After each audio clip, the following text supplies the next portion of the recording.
আয়ুষ দাদা বাবু, তোমার ফলের রস নিয়ে যা এখান থেকে।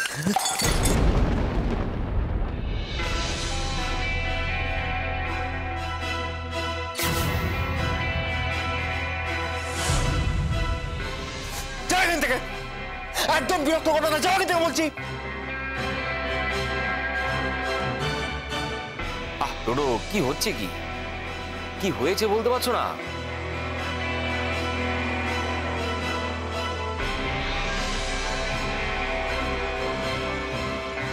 আমরা তো তোমাকে একটা প্রশ্ন করছি, কি হয়েছে? ওকে বাপের বাড়ি গিয়ে পাওনি নাকি?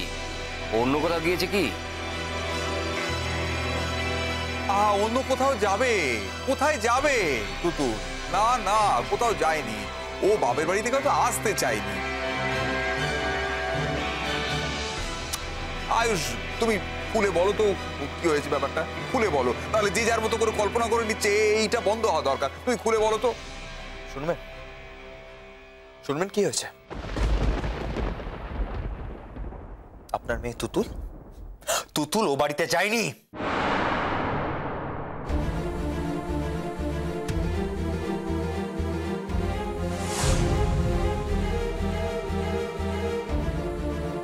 মাই গড, হ্যাঁ? বাপের বাড়ির নাম করে কোথায় চলে গেল?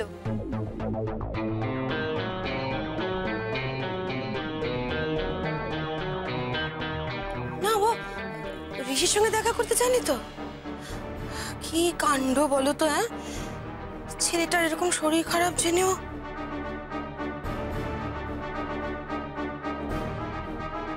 আসলে কি জানো আয়ুষ, কারো যদি একবার বাইরের টানটা চলে আসে না, তাহলে না তাকে আর ঘরে আটকে রাখা যায় না। It's very difficult. হ্যাঁ,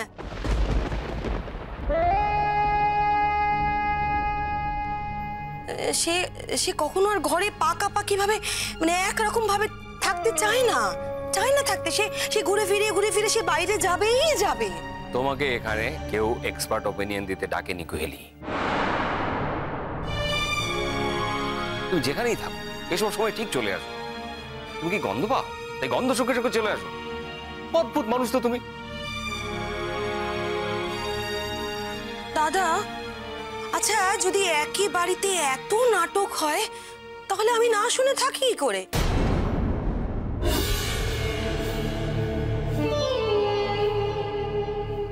না, তাছাড়া আপনারা তো কোনো বন্ধ করে আলোচনা করছেন না, আপনারা তো ওপেন ড্রয়িং রুমে আলোচনা করছেন। আমি তো শুনতে পাবো। আর জানেনই তো, আমাকে জানেন তো, আমি শুনতে পেলে ন্যায্য কথা না বলে থাকতে পারি না।